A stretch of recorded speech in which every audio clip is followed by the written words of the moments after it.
stations to Stratford. Train ready to depart. Mind the doors, please. Mind the closing doors.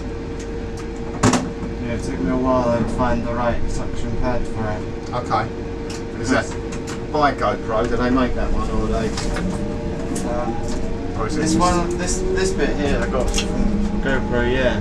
But then just working out the setup, because I bought this casing because the one that I had for the GoPro, just the one that comes with it, wasn't any good for this. Right. So I wanted one with the cable so that I can charge it at the same time while it's going, because otherwise the battery would run out halfway through. Of course. When you're filming something. That And was also it's good this one because then it's not stuck in there, it's got a better microphone so it can pick up the sound better. Yeah. What was annoying with my daughter when we had the GoPro, we had it in the waterproof case. And I thought it had been charged up, never full charge, so we found the right spot, got in. Oh yeah. It just died on me. What I have worked out though is that I've realised is that charge it up overnight and in the morning it's dead. The battery. So what I've realised is, because I had it with me when I was in Ibiza, and I turned it on, and then I turned it off and it kept turning itself back on. Right. And then I had to keep turning it off and it keep turning itself back on. Right. So it must have some weird thing where it's just turned itself on and it's drained the battery, so whatever I do whenever I've charged it, just take the battery out and leave it out. Right, okay. And then when I come back to use it again, put the battery in. So it mustn't turn on. It's just got some weird thing, yeah, where is there nothing you can change in settings for that at all? No, because it's turning itself on. Right. It's just... And it's like, it's acting as if you've turned it on when you haven't. Yeah, it's weird that, isn't it? But you're right, yeah, take the battery out. The issue was for a long time, and then I realised if I just leave the battery out overnight and put it in just before I need to use it, it can't drain itself. Yeah.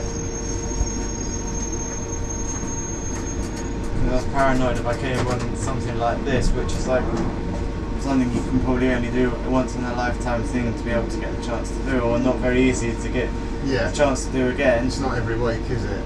No, if you've mucked up and the battery's dead, you're then going to miss out on it. And then the other thing is you've got to hope that you're able to film when you come on, if someone doesn't say no to filming. Have they said that to you before?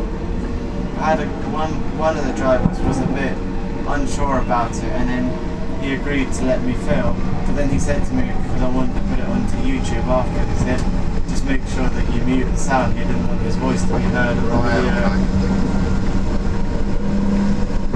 But when I did the video line, even then I went, one of the managers, one of the people, the person who sorted out the cab ride, it's the only one I've been on for some strange reason where he had to come on the cab ride himself, as well as the driver.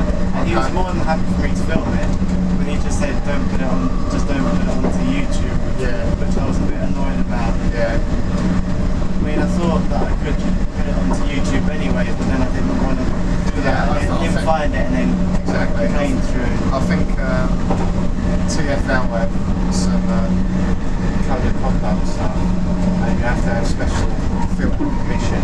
So when people go and film, say at Charing Cross, they go through a special department and they're given a licence so that they can carry out filming down there and stuff like that.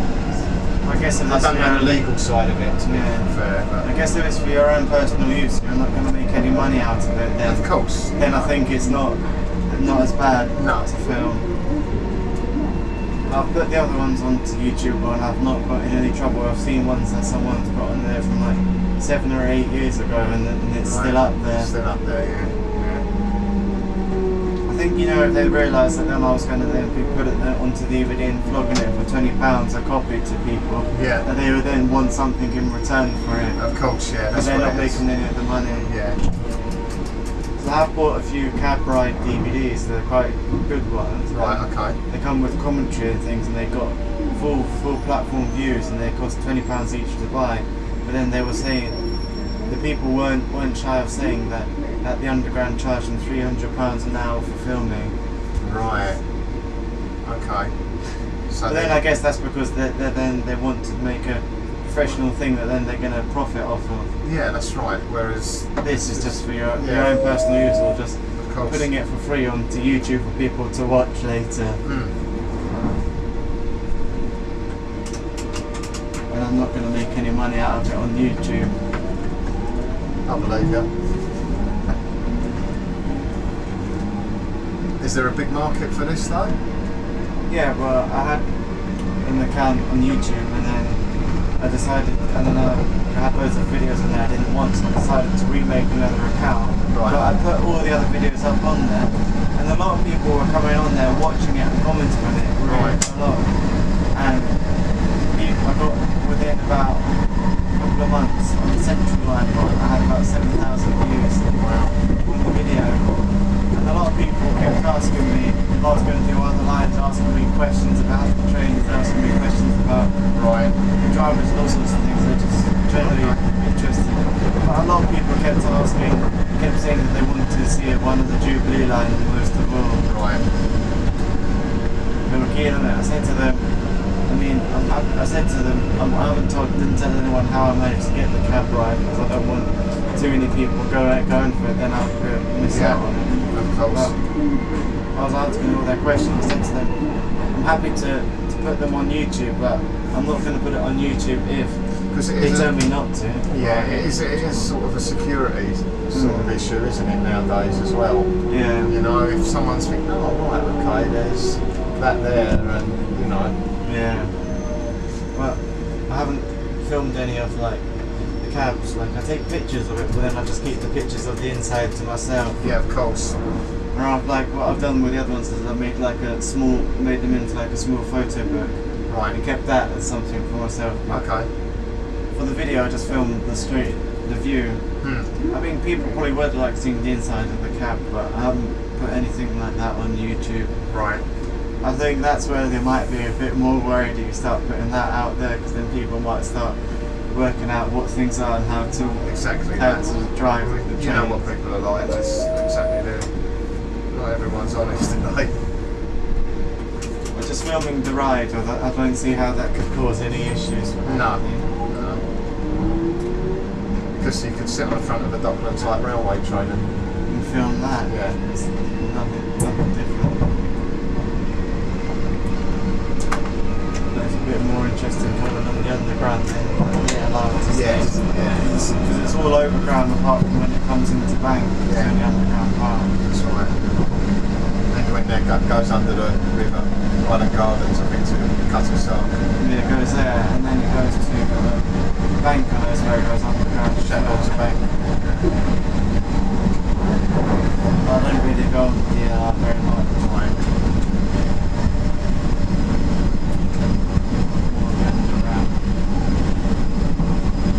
Where you work, it's so easy. It's where you live, you know. Yeah, just get on one bus. Yeah. No, it's not the most reliable bus. No.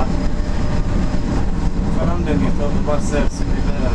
One evening I finished work at 11:30. Went to the bus stop, had to wait half an hour for the bus to turn up. Oh, it's like a countryside bus, isn't it?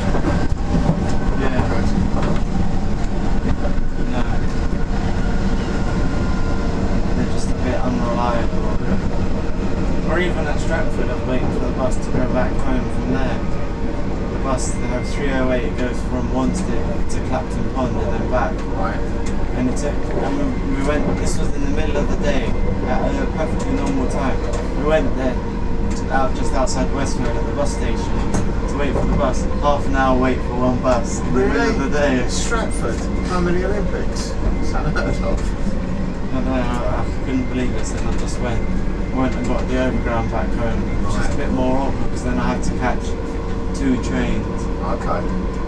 Then I thought to myself, actually, in the time it takes to have got that far, I could have got the bus by then. Yeah. We had to go to Hackney Central and then change to Hackney down to the Right, that's a lot of change, chopping and change. Good service on all lines, Jubilee 9 information.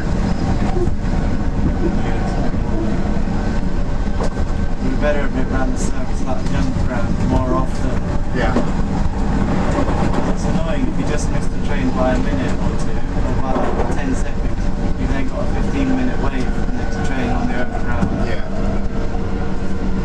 Mind you, that covers quite a distance now, doesn't it? Yeah, a lot of No, Richmond goes to, where is it going down south? Richmond, Croydon, goes to Clapham Junction. Yeah.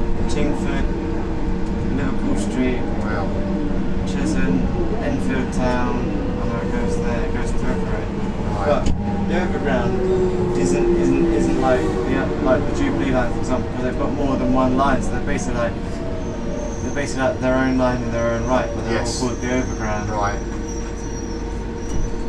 But I know most of them, they used to be like the old National Rail lines that used to be ran by National Rail, but they're now taking them over because they want to make more routes cheaper. Yeah. Because I knew someone who, when I was at college, he lived in Stoke Newton. He would get the he would get the train every day to Bethnal Green, because basically in that area where I went. Right. And he told me that this was when it was still run by National Rail. That he didn't really like getting the train because it would cost out of London prices to travel in London. So it cost like about £7 to travel to Stoke Newton, which is no distance No on the distance, Overground. really.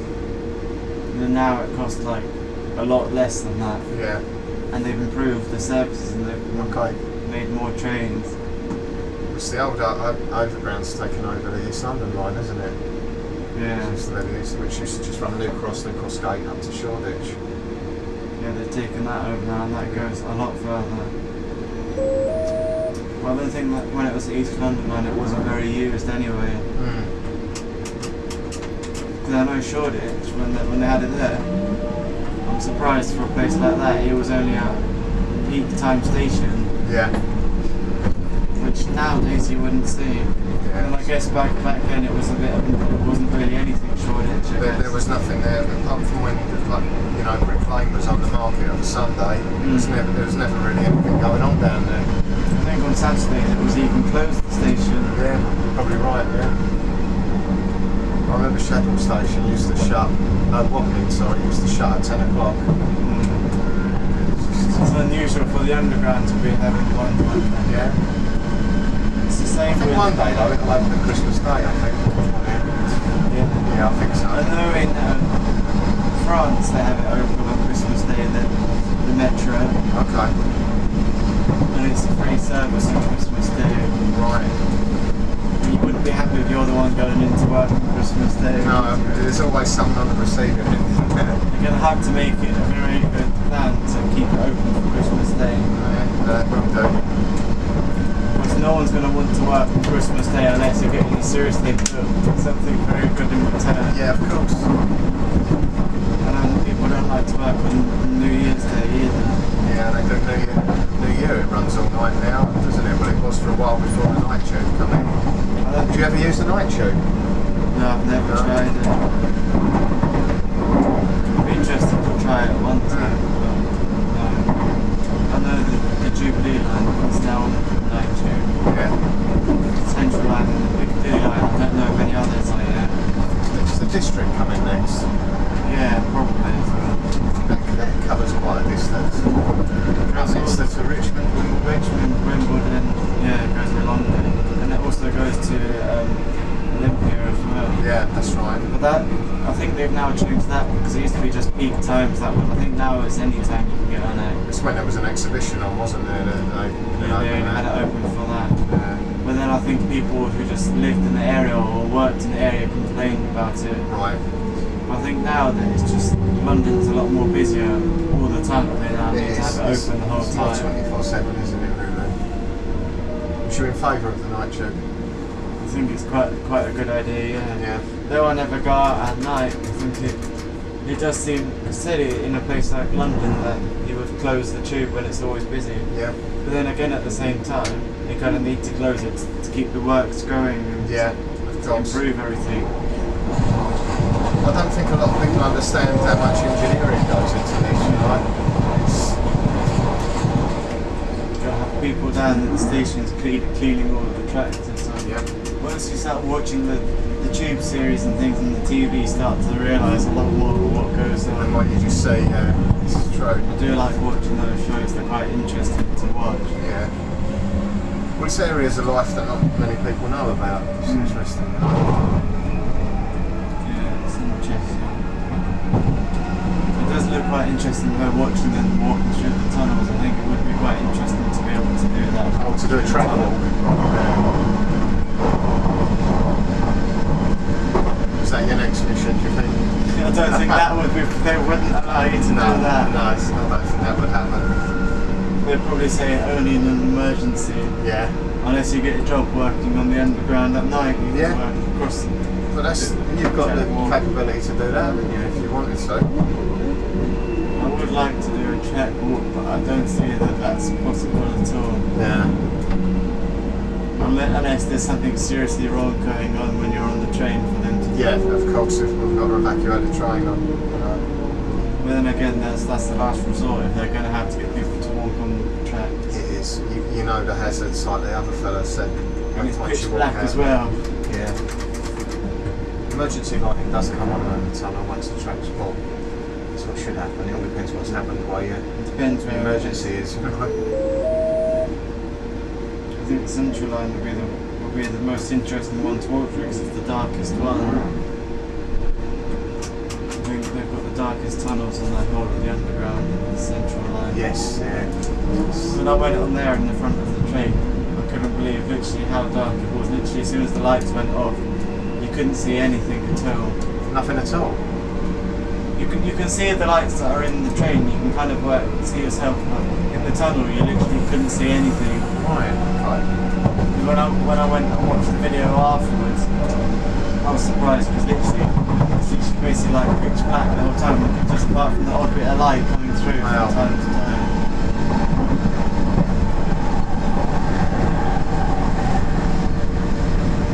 It does make it show that the lines that they still drive, it must be difficult when you've got the lights off to know exactly where you are and slow down. Yes.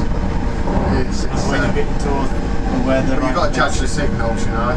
But even to be able to see where the signals are or to know where they are in the tunnel accurately when it's in the dark is quite something. yeah, you're distancing, but you do get used to it, you know. It must be difficult at first, especially because of it's pitch black. Yeah.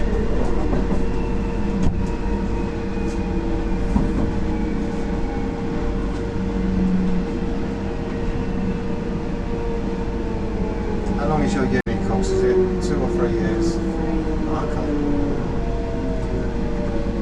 3 years. And a lot of debt. This is the thing now, isn't it? It's a hell of a lot of debt. And the prices up again, aren't they? I thought it was 9,000 a year? Yeah, I think it's 9,250 now. Right. And how does that work? Is there student loans still? Or? Yeah. But then you don't have to pay it off unless you're earning a certain amount a year. Okay. Yeah, Right. they sort of, 21,000 a year or something, isn't it? yeah, they do the repayments are lower if you earn a lower amount. Okay. So it's quite Right.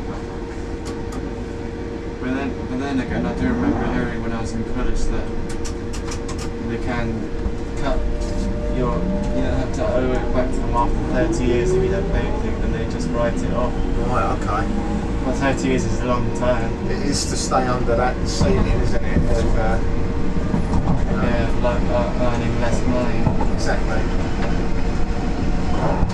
It's just so expensive, isn't it? Everything, really. And what's his name wanted to try and do it for free, but I don't think anyone likes that idea. No. They probably meant taxes would go up and things. It's a question one has to pay. He's going to get the young people to vote for him, and then as soon as they vote for him and they've got a job, they're going to regret it and they'll realise that they're going to have to be paying for other people to go to university. I think sometimes, you know, I don't really think you should be paying £9,000 a year, though. No. I think that is it's pretty criminal, really. Because those universities are like businesses, aren't they? Really? And you're there for hardly any time a day. Yes. You spend more time in school, which is free. Mm. When you're there. Yeah.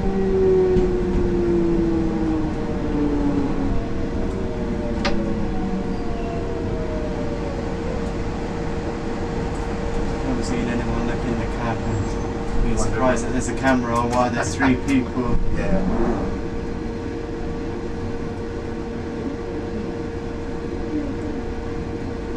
So when you go through like a student loan, what are they asking you? You obviously haven't got earnings. If you're not working, can you still apply for it?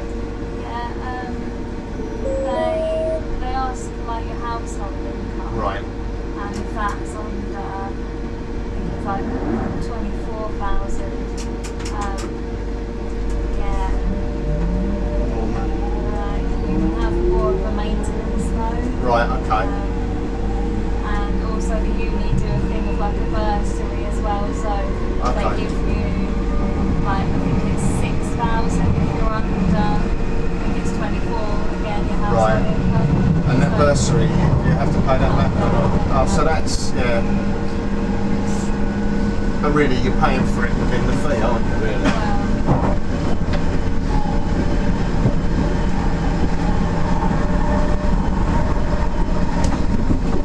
It's quite bumpy along this section. The older section, isn't it? You feel it especially earlier on the other way. Yeah. You know what, there's been a lot of complaints about that. They had to shore up the sides, so it's a bit of, I think, subsidence, the ballast and that.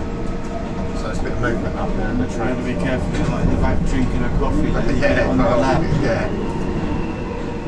I remember when I went on the Bakerloo line, the guy was telling me that it used to be even worse than it is now. Right. He told me you watch the passengers in the back, they'll be jumping up and down and bumping up and down in the seats, it's that bad. Yeah. And he would get quite a few complaints, people bashing on the back of this door saying my coffee's just spilt on my lap. Oh, unbelievable. What do they want? And then they got out of the station, he said he got one person get out, knocked on the door and said, I'm going to sue London Underground because they burnt themselves. But then it's their own choice to drink a coffee on the train. It is. Like, I do think it's stupid sometimes you'll see on rush hour, people will get on eating their breakfast and drinking a coffee. There's no space to do it, and then you have to hold on. You've got that coffee, and if you spill it, you're going to spill it on other people. Yeah. Which I have seen happen before. Oh no. People are having their coffee, and then because it's so packed, people are pushing in, and then they push into the coffee, and then it gets into someone else. Why would people do that if it's so busy? It's not exactly enjoying the coffee, is it, in that environment? I can't understand, as I said earlier, you know, when people get on with all the fried chicken boxes and that, and they get on and I can start smelling it, you know, I think it's a the smell of it. You're driving. And then instead of getting off, and putting it in sort of the bin that's provided, just leave it on there. And you come along and sit down, society sometimes is a bit... It's not a nice smell of the chicken. No, it's not. I'm not a fan of it. I don't think it's daft to get people get on with coffee and rush hour. It's like you're like. I think you summed it up really. They are asking for trouble, aren't they? Really, doing that. Yeah, and I saw somebody was arguing with somebody saying, "You need to give me space to drink my coffee." He's there. You do realise it's rush hour. There's no space for it. Some people, it's all about them, though, isn't it? Well, I did see somebody with a newspaper. They had the newspaper in their hand and they flung it open with force to get people to move so that they could read the paper whilst they were in the train in the middle of rush hour. It's just unbelievable, isn't it, really? It's quite funny what people like.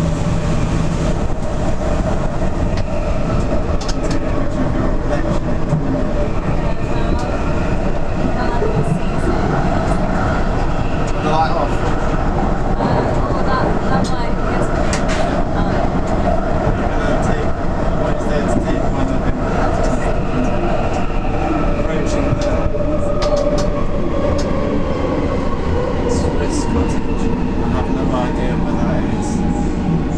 St John's Wood's the next one. So if that sort of gives you geography, no? No. I wouldn't even know where it's near to. You're not too far from Lord's Cricket Ground, which is really St John's Wood is the stop for that. I don't really know this end of the underground. I've never come this far. North West London. You always lived in the same area. Yeah. Furthest I'll probably be near probably to, as I said earlier, Waterloo. Okay. No, it is So actually central London, really, you've been to. Yeah. Really, we're on the outer sides of the central line, going to like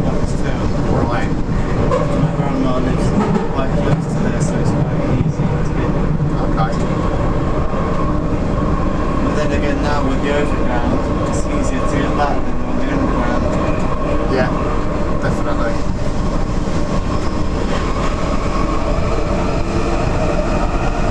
It's much darker this section of the tunnel than it was near Stratford at the start. In the newer sections of the tunnel, it's much lighter inside. Yeah, it's just that. It's like what you said earlier. They just couldn't afford to do it, couldn't they? Put it in, learn from the mistakes of these ones, I suppose. I guess they got too many complaints from drivers saying it's too dark to see anything. Yeah, well, you've got to sort of. I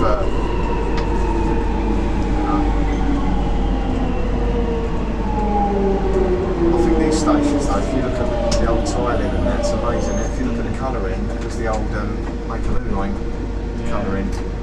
This used to be on there many years ago.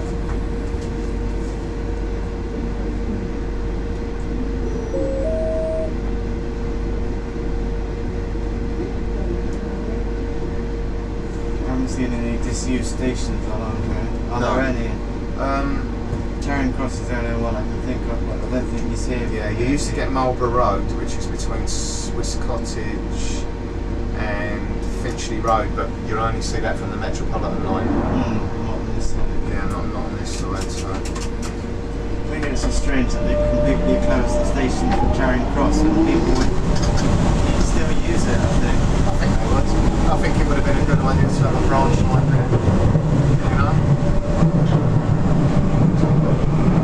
I don't know if it's correct. I think I did see somewhere, I heard someone that apparently still have a train in the platform at Charing Cross. One of the old trains is still parked in the platform somewhere. What you've got down there, you've got two platforms and you've got two overruns. So if there was there can fit two trains in this overrun. So if there was an emergency, you'd have like 6 trains there all together, two in the platform, 4 in the overrun. So be that way.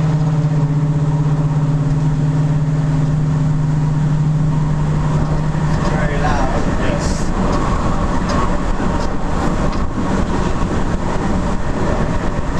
Yeah, it's just strange. It's like a bank there. I don't think the station at Charing Cross either was that old and they closed it. Yeah. When you go down there, it's still got the tiling up and stuff like that. As I say, it's pretty eerie, except for one. I went down there once, and I could hear music. I thought, oh, what's that? And in the lower circulating area, between the platforms, they were rehearsing, the buskers for the acoustics. It's the same, so that was where they were doing the rehearsal, Because you've got official busking pictures now.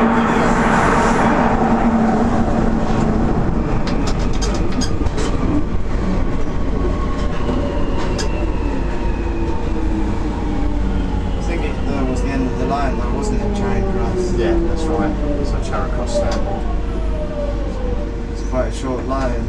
was pretty short.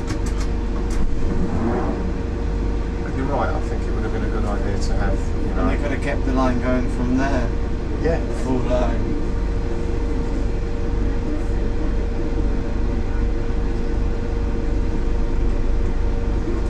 I think some of them they could easily quite open again, because now people would start using them again. I think you summed it up back there when you said, London's a lot busier now, isn't it? Yeah. Everywhere will always get Even used the whole now. of the country's not busy. Something about the guy, what's his name, Beeching, who closed most of the railways in the country. Right. Now they're starting to reopen some of the old lines that were closed. And one of them they've had open for a few years now. Right. They don't have that many trains a day. The trains are sometimes so busy that people can't get on. Right. And So there is a demand. proving that now that the old stations that were closed have now got a reason to be reopened again and reused. How do you feel about have you been on the high speed trains, the ones that go down to Kent? Right, that goes through Stratford. And that's really opened up a lot of places like Folkestone, you can get down to the coast in 45 minutes, which is unbelievable, really. I think this railway project 'cause they cost so much money, don't they? And then, take a lot of time to do. exactly, yeah. Especially like, it's like Crossrail's taking a long time. I mean, when did they start building Crossrail? I don't even know where it happened. It's quite a while ago, and it's going to be ready next year. 2019 it'll fully be open. Fully open, right? December 2019. Right. And they've got the new trains on the TfL rail. The first few have now finally come into service. Okay. But there's not many around. Right. The new trains, they're like the first trains in the country which have like got all of the new features, because loads of like loads of like the old trains now are having to like by 2020 or something having to be replaced because they're not in line with like rules for like disabled people or disabilities, because they haven't got the right facilities on Disabled there. access, yeah. Because sometimes like They had to change it here, though, if you see the platform. yeah, I just saw Yeah, they have it's- it higher. Yeah, they've risen the platform there. Mm.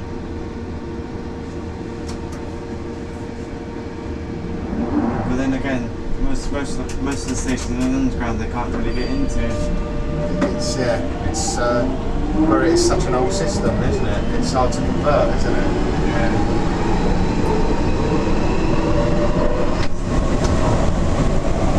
Although I do know in some of the stations they used to have lifts, and then they had so many issues with the lifts that they just took them out of service. Yeah, But then now that might backfire on them doing that. I think so. But then some people won't be able to get down to the platform. Yeah, there's got to be so much money really pumped into it to change, isn't it?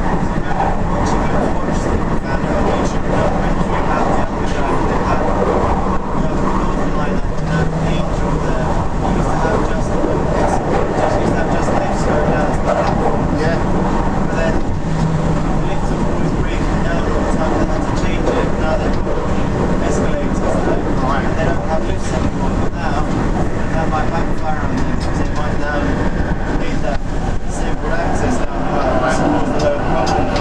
yeah. I mean, some of these old stations as well, like on the Stratford, they're like Art Deco, aren't they? And Yeah. they're sort of they're covered by sort of conservation orders, so Yeah, so they you might may not be able to. yeah, you may not be able to do that conversion, you know. Yeah, the one I was watching about Angel was quite interesting. It's like someone has gone there and it's like filmed like a documentary just about everyday life at the station, people who work there and everything. And then looking at the station, it's quite interesting because it used to be an island platform and now they've got two separate platforms. I remember the Angel was an island platform, and I think there's others on the Northern Line as well that were like that. I think there's still a few that are kept like that, Yeah. but not many. But I don't think. Can you imagine in a rush hour at Angel? I mean, that's a busy When it- station. Yeah. Not a big place. Especially if it's an island platform, it's dangerous at rush hour because someone could easily get pushed into the platform. Down there, you see that there? Yeah. Charing Cross. They've still got it open. It'll be interesting to go down there. Yeah. As I say, I doubt if you'll be able to do that though. Unless, Unless you're in an emergency. yeah. Well, I do think they're going to have the tours where you can go to the tour of the station. Maybe look into that then. I've seen them on the Transport Museum's website, but Okay. I just got to think they're very high price. Yeah, you were saying, that is a lot of money, isn't it? Like £75 for a 90-minute tour Right. at some of the stations. And then I do know that the people who are running the tours are like really big experts who know a lot of stuff about them. Yeah. Like, there's a guy who's quite well known on YouTube with those documentaries and things about the underground. Right. And he's done a challenge where he's like ridden the whole of the tube fastest times. He basically works for some company and then he has his own YouTube channel and he does loads of things. He did a series called Secrets of the Underground and things. Okay. And he's earned his this guy is called Jeff Marshall. He's earned quite a lot. He earns quite a lot of money. He's got a lot of YouTube viewers, and he does some of the tours for the underground. For the underground and the secret stations. Okay. But at the moment, though, he's doing a project where he's going around the whole of Great Britain and going to visit every single station. Wow. There's 2,500 stations. That takes some doing, doesn't it? He's been doing it for 3 months, and they've nearly finished it. Him and his girlfriend. Right. But they're always like very big on like the tube as well. He's always a big fan of the underground. He's done lots of videos on the underground. So things now working with them. So they've got people like that who know a lot about the underground. Yeah. And so in some ways you don't mind paying if it is for experts. Yeah. And but still, it's a lot of money. And, I think one day I probably will do one of them. But it's just when I feel brave enough to want to spend that amount of money. exactly, yeah. It's not having that disposable. I don't say I'm not thinking it's not worthwhile. I don't think it'll be worth the money. It's just when it's the right time to do it. Yeah. But I definitely know that kind of thing is something very interesting to be able to go and see. Of course. Because it's not something you get to do every day. But then again, I know when they sell tickets, they sell out pretty much instantly. Oh, I bet they do. I bet there's a waiting list almost for it. Yeah. It's like when they had the district line trains that just went out of service, they had a farewell tour. I was tempted to go for it, but then when I saw it was £50, I thought, alright, I didn't think it was worth £50. Did they charge for the last East London line train that went through? You know, before it went over to London, there with it, they ran They might have done that.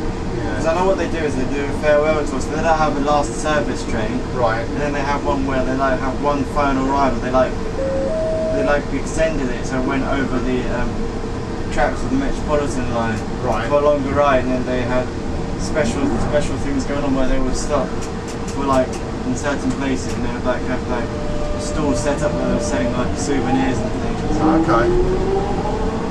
But yeah, I'm sure they would have done the same with I should think so, yeah.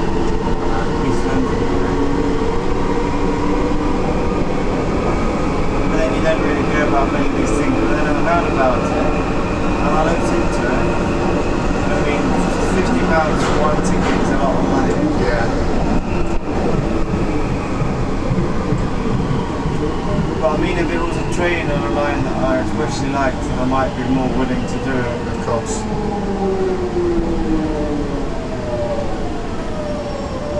Like the Central line, that's my favourite one, so I think that I might be tempted for that.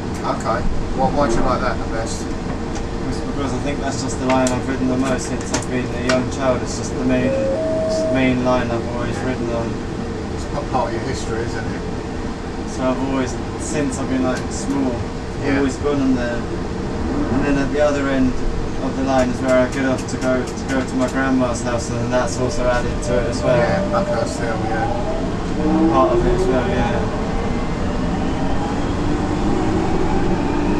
And it's just quite, the trains are quite interesting in the tunnels. Like, Yeah. it's very different from the rest of it.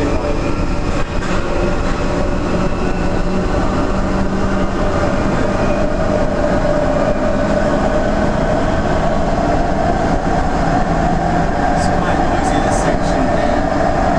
Which is surprising for a new, I think it's a concrete base.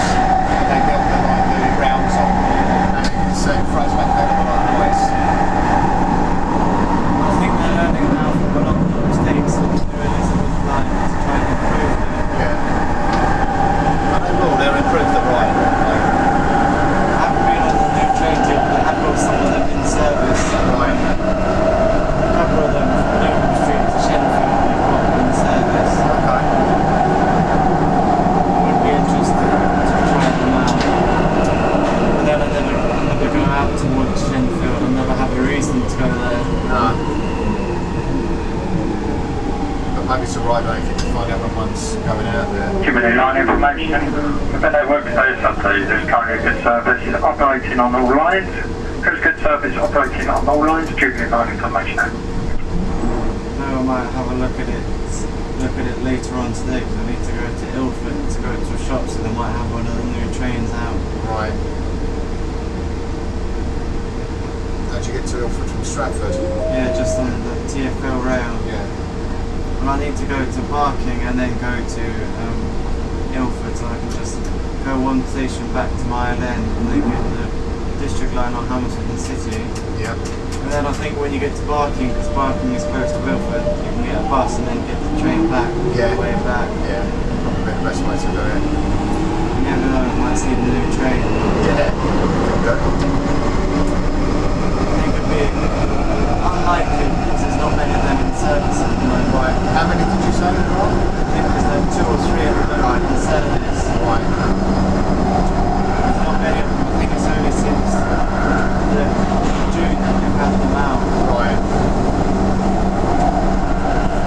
They're only slowly introducing them. So I think they want to save most of the running of them for when the Elizabeth line fully opens. Because they've not got all the features at the moment on the trains in service. Right. I think they're only like 7 carriages at the moment. When they fully run, I think there's supposed to be 10 carriages, something like that. They're going to have like, I think they have toilets and Wi-Fi on them as well. And air conditioning. So I can imagine it being more like the Heathrow Express. Yeah. They're supposed to be super fast trains. Right. I think reading or watching somewhere that someone was talking about the drivers have said that it takes like literally seconds to get up to like 40 or 60 miles an hour, whereas the older trains it would take like double the amount of time or more to get to that kind of speed. So you can improve and get more trains an hour for service. Right, okay. But they have a pretty good service anyway. Every 10 minutes they're running on there. What we said is some distance they cover, isn't it? But I'm surprised that they're going to have an underground line that goes all the way out to Reading. It seems strange, doesn't it? And It's you can not- get there on it's your really Oyster not card. London. Yeah, It's that's quite right. like approaching the available temporary go to the close to Stanmore to constrain the requirement of the convention. So I said it'll be helping across all the areas and shopping moving this okay. Do you think so? I think they're going to have a lot of the Piccadilly lines business is going to be taken away. I bet when it's going to be a lot faster to get to Heathrow on there, isn't it? Yeah. I think when I was watching it on the TV show, it said from Bond Street it takes half an hour to get to Heathrow. It's brilliant. On the train. That's especially whenever I go out there and I can get on the undergrounds. I usually go to Paddington, but that Heathrow Express is so expensive. I mean, I think it was like £22 return, and you're on it for 15 minutes each way. It's ridiculous, you know. A lot of money for just 15 minutes. But it cuts so much time off the journey, you know. Especially if you're going on a long flight. They should have more of the evidence on the underground as well. It'd be useful. Yeah. When I went on the Central Line, the driver will say that he really thinks that they should have on the Central Line they should go down to Stansted. He was saying he thinks it would be a good idea for them to do that. Right. I think there was talk on here when this was first put in at North Greenwich. I think they was going to have a branch line going out to see the airport, which It'd be quite handy. It would have made sense, really, wouldn't it? You know? Yeah.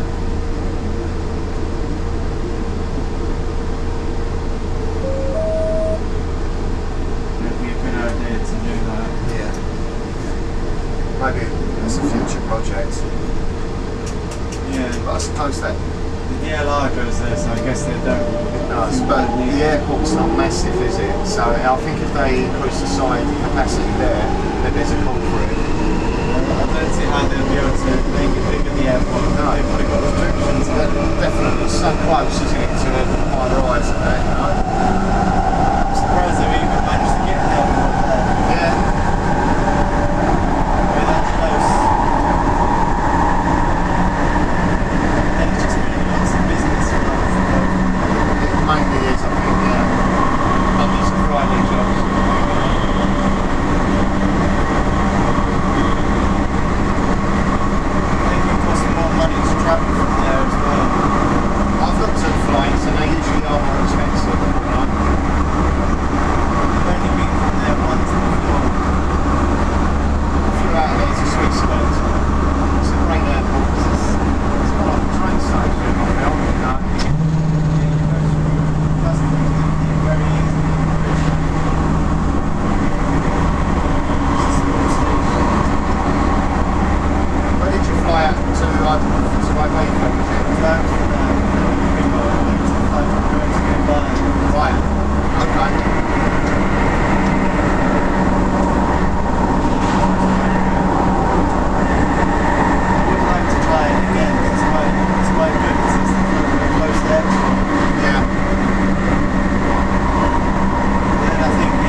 most of the people on there were business people wearing suits going off to like meetings for the day. Right. So it just wasn't very busy at all. Right.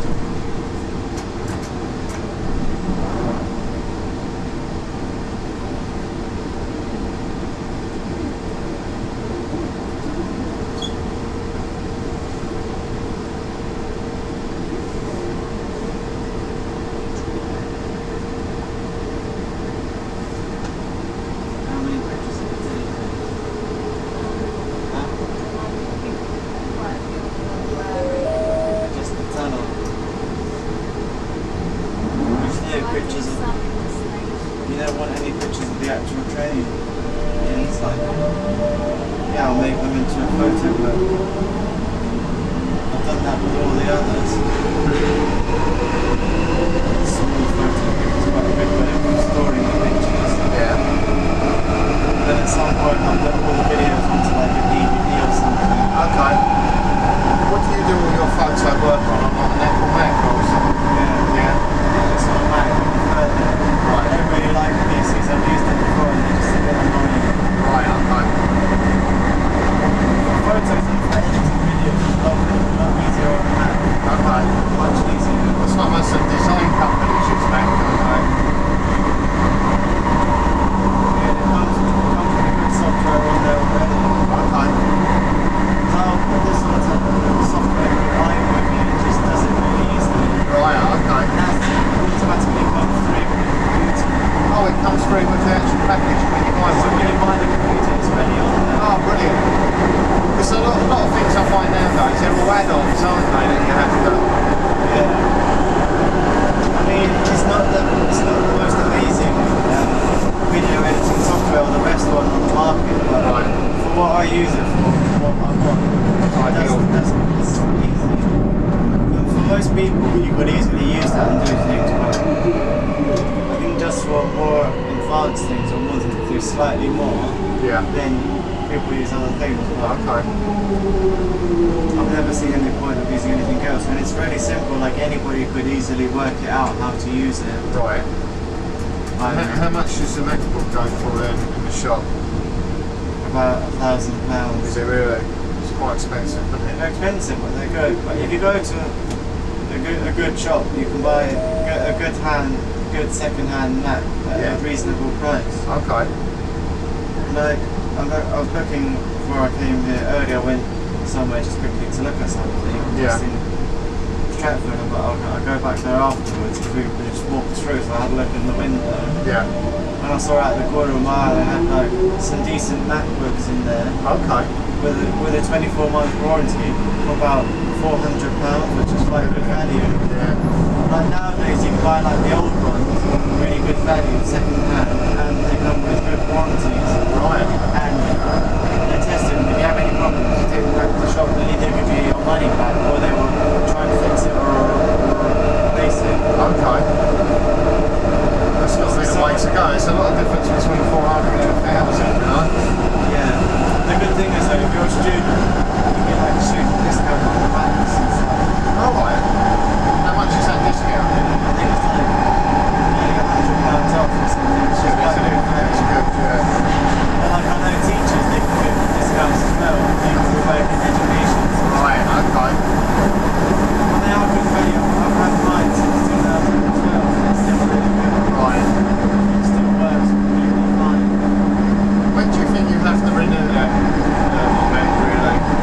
Every 4 years or really? They said on average it's probably every 5 years they said. But Right. I think the kind of thing is when you go to somewhere like Apple, they're going to say these kind of things to make you then buy or come in and buy it again. Of course, yeah. But if you look after it and you treat them well, I don't see why they can't last a long time. Yeah.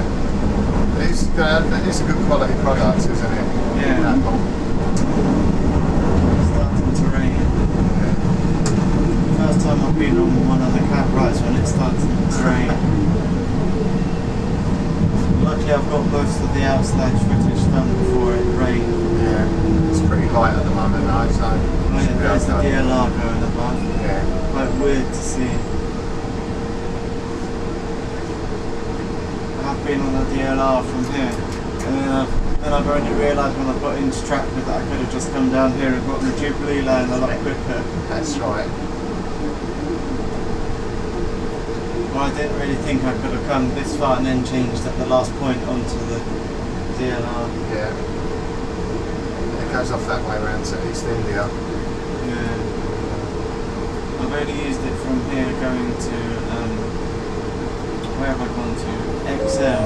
Okay, yeah. Exhibition over there, was it? Yeah. What was that for? They have, you've probably seen it a few times a year, they have like the big like comic book one, manga and anime one. Is that you see all the people dressed up? Yeah, because I come into Canning Town and I was like, yeah, it's, so ridiculous. But I don't ever dress up, I just go there because sometimes there's a few stores that they have like celebrities who also go there to do like things. I like Are you a collector then, or are you collectors? Yeah, collector like autographs and things like that. So I'll go in there and I'll go, and if there's like a few people I want to meet, then I might go to the pub. Some of the events though I won't go to because they're, for example, there was one in Olympia last month, and for some of the people it cost it's like £65 per autograph. I mean, the celebrities not charging the price, it's the people who run the show who charge that price. But they charge that price because, say for example, if you're someone who's there, like they had, I think it was John Cleese, he was charging £65 an autograph. But I think the thing is that he might say, they'll say to him, we would like you to come to our event, and he'll say £50,000 for the weekend is his price he'll charge, his fee, and they've got to work out how much they want per autograph to make their money back and some. Right. Because I went there and I met David Hasselhoff a few years ago. Okay. And he was charging £30 an autograph, and he was embarrassed at the price of the autographs himself. Wow. He was saying, I understand they had to make their money back to keep these things going, but he was saying to everybody, I'm really sorry for the price you're having to pay. I wouldn't want to charge this kind of money myself.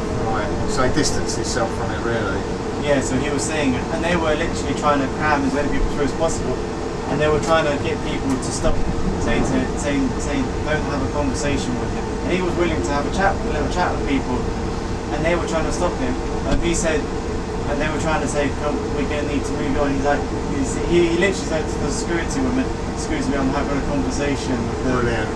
No, that sounds like he's a nice fella though, you know? Yeah, he was really nice when I met him. A few of them have been really nice. Yeah.